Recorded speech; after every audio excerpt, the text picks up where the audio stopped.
Hello, students. As promised, here is our lecture on environmental health module from week 5 that we weren't able to do in class. So here it is for your edification.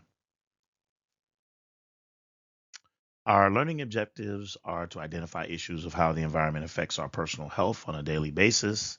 We're going to talk about the social determinants of health factor of the environment, investigate environmental issues, government agencies, and 8 laws that deal with our environment.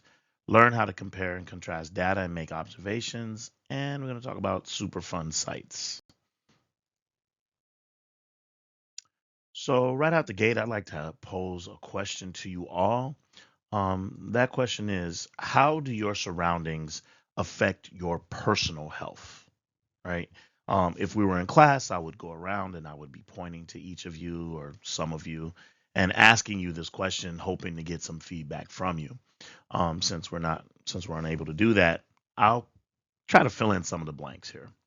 So, how do your surroundings affect your personal health? So, I would say your surroundings have a major impact on your overall personal health, both physically and mentally. For example, living in a clean environment with fresh air, safe water, and low pollution reduces the risk of illness, such as asthma or infections. Access to parks or safe outdoor spaces um, would encourage physical activity, which then supports healthy hearts and overall fitness. Um, and then on the other hand, noisy, crowded, or polluted areas can increase stress levels and weaken the immune system. Social surroundings also matter. Supportive families, friends, and community connections improve mental health and reduce anxiety and depression.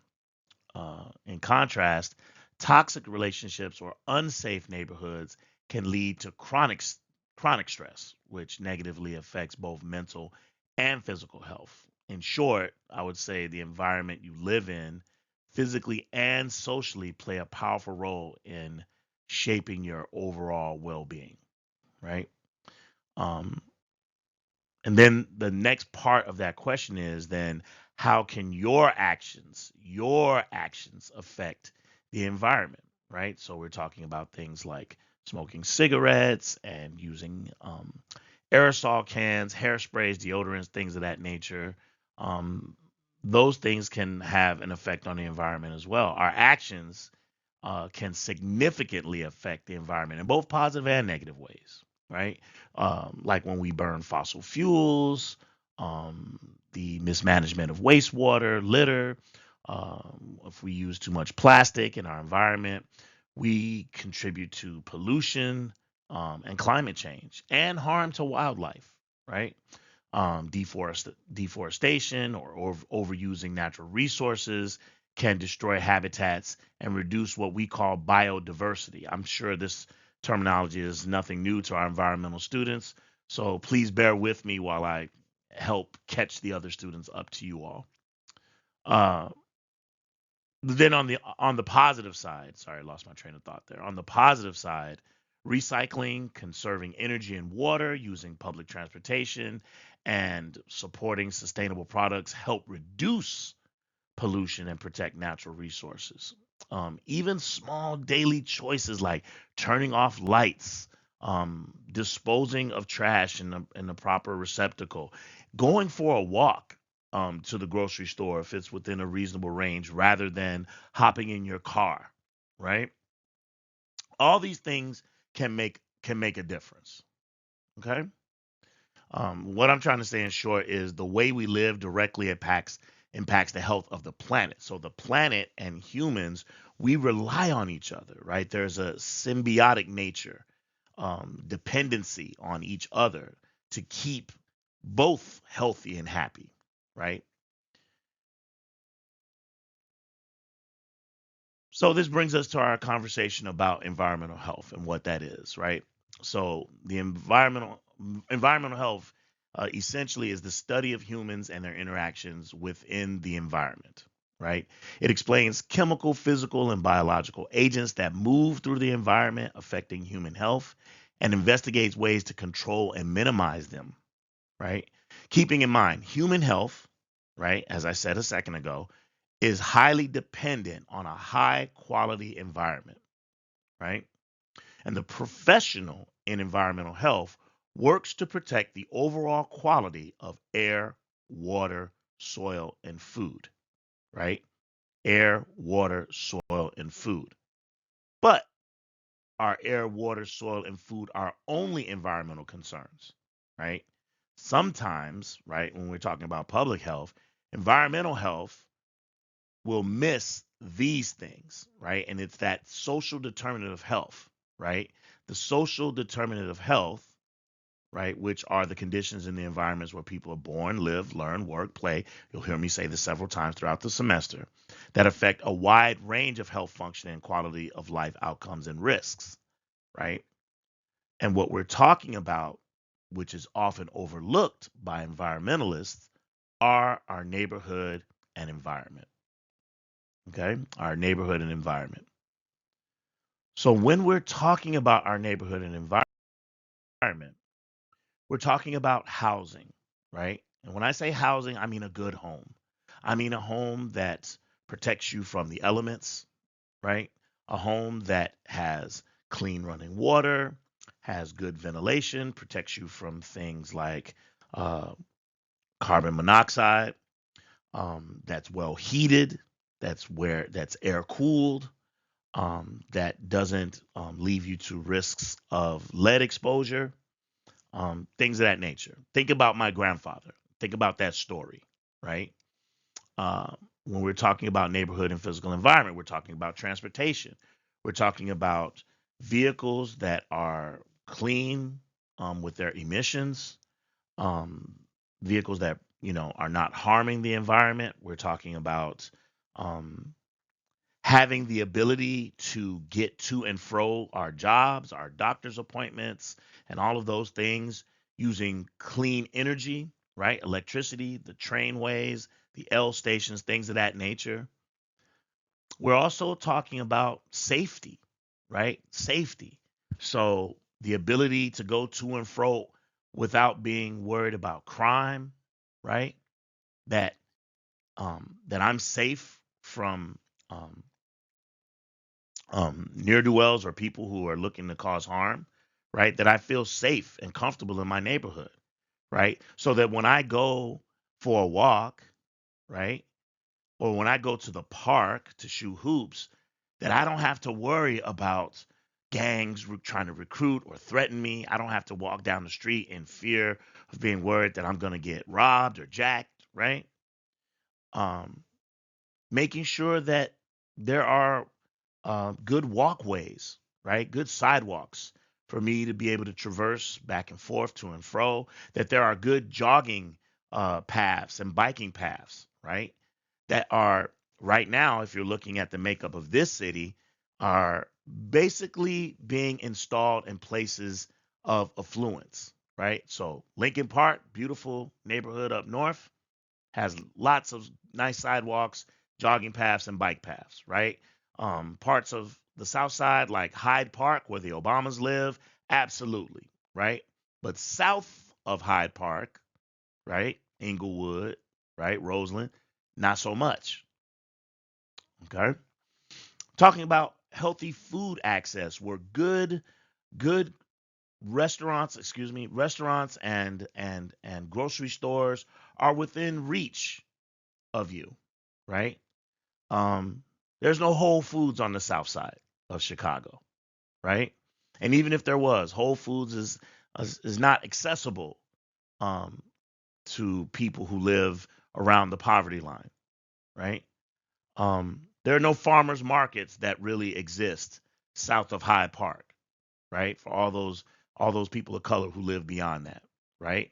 Who've kind of the forgotten people who live far out south, right? Um, and you'll find that your zip code is in fact a determination of how long you could quite possibly live, right? And so in thinking of those things, those are oftentimes things that are overlooked, right? When we're thinking about the environment, oftentimes we think about the environment. Yeah, we just go, oh, clean air, clean water, right? We don't talk about food, which we'll be talking about next week, right? So keeping those things in mind. So let's talk about some agencies that actually govern environmental health, right? And there are a vast number. I'm not going to go through all of them. Just going to pick out a few that I think you should know, just as carnal knowledge that you should have some understanding. So let's look at them, right?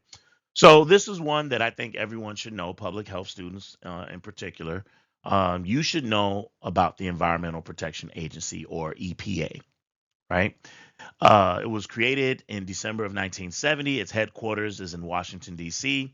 It is an independent executive agency of the United States government, and its mission is to protect and clean the country's land, air, and water, right? It enforces environmental laws, researches issues related to the health of the environment, and it educates the public about environmental issues. So here's the EPA. Another big one for those of you who are medically inclined and looking to work in healthcare, uh, I call that out because I, in fact, work in healthcare as well. So this is one that's really important to me, is OSHA, the Occupational Safety and Health Administration. Now, just to let you know, OSHA doesn't just deal with hospitals. I only said that because I, in fact, work in the medical field. So that's where that comes from. But uh, OSHA uh, was created in April of 1971.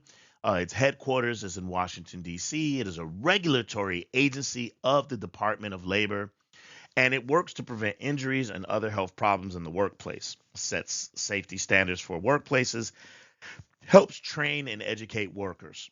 For those of you that have some connection to hospitals, we have something that occurs every 2 or 3 years called Joint Commission, and that is when OSHA and other regulatory agencies come to the hospitals, and they are going up and down. They're checking every nook and cranny to make sure that we are operating above code, that we are doing all the things that we're supposed to do in terms of sterility and making sure that things are clean, that the best practices and safety measures are in place, and that all employees are following them, that safety standards and measures are being followed to the letter.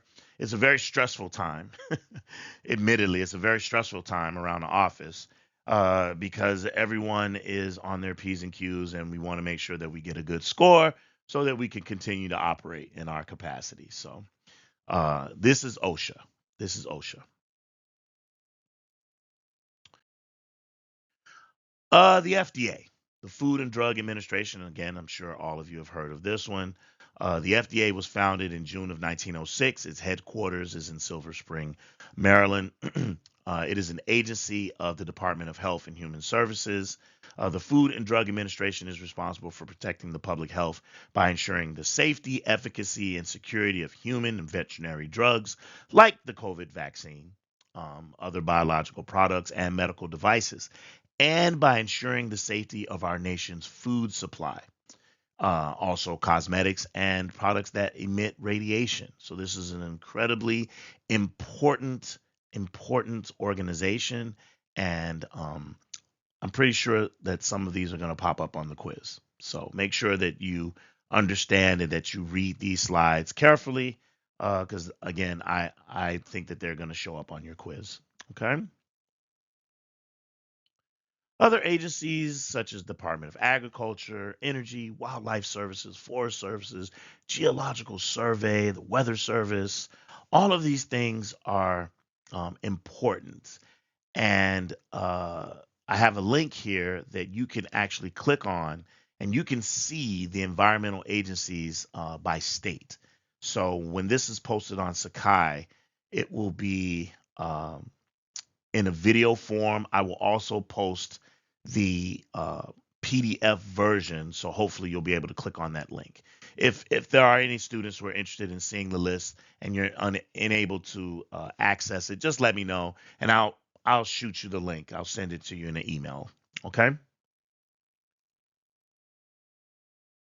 So let's look at some laws and acts that actually regulate the environment. Again, there is a vast number of them. I thought that I would, you know, cherry pick a couple and throw at you all that I think that you should know. So these are some that I picked out. There's Occupational Safety and Health Act, Comprehensive Environmental Response, Compensation and Liability Act, the Clean Water Act, the Safe Drinking Water Act, Endangered Species Act, so forth and so on. So let's talk about a couple. Okay. Let's start with OSHA's Occupational Safety and Health Act. This is a law that sets a series of minimal safety and health standards that all employers and employees must meet. Things like if you work in a hospital and you're around blood-borne pathogens, you absolutely have to wear gloves, things of that nature. If you are around certain patients that have respiratory infections, things of that nature, such as TB, that requires that will require you to wear a mask, and things of that nature. Okay. Then there's the Clean Water Act. The Clean Water Act are laws that set regulations on wastes going into water on the operation of waste treatment plants and makes it illegal to release pollutants into the water, right? The Clean Water Act. This was enacted. Why? Because of the Cuyahoga River. I don't know how many of you have heard of this before. This is a river that's located in Ohio, divides the east and west sides of Cleveland. It was once considered one of the country's most polluted rivers. This river originally caught on fire in 1868 and has since caught fire 11 more times. The story is that there were a couple of fishermen who were out on the river and they were fishing and having a good time, smoking cigarettes and things of that nature. And one of the fishermen flicked his cigarette into the water, and the river caught on fire. Right. Since 1868, as I said earlier, this river has caught fire 11 more times. Right. All coming from industrial waste in the water. Okay. Much different than the Clean Water Act is the Safe Drinking Water Act. And I want to make that distinction because I want you to understand this. This will be on your quiz. There is a distinction between the Clean Water Act and the Safe Drinking Water Act. The operative word is drinking, right? You'll be surprised how many people don't get this right on the quiz, okay? The Safe Drinking Water Act are laws that protect the quality of our drinking water. Drinking water. It also sets standards for owners and operators of public water systems. So this is very different than the Clean Water Act, right? But both work towards water security. Okay? Then there's the Clean Air Act, right? This is the laws that allow the EPA to set standards for major air pollutants, and preventing us from being exposed to too much particulate matter, but incredibly, incredibly important. So, Clean Air Act are laws that allow the EPA to set those standards, right? So, one of the things that we have to be able to do as public health professionals is we have to learn how to make comparative observations. Were we in class, I would have provided you, and I think we'll still do it somewhere down the line. I will provide you with a website that allows you to look at the city of Chicago and the various neighborhoods, and you can see how toxic a neighborhood actually is, right? So here's an example when you learn how to make comparative observations and you look here at the toxicity of particular neighborhoods that have been broken down by zip code here in Chicago, you'll see that the most toxic parts of Chicago are on the south and west sides of the city, right? That toxicity that exists on the south and west sides of it. And that's various toxins, right? But we're talking about overall score. Okay. Continuing to make those comparative observations, let's look at lead levels in children under 3, right? So thinking again about our video, the denominator. Let's look at that. Okay. So elevated blood lead levels are extremely prevalent again on the south and west sides of the city. All right. So you're making a comparative observation. You're looking and you're noticing something, right? What are we noticing, right? So let's keep going, right? Having an understanding, by the way, that Illinois has more lead service pipes than any other state in the country.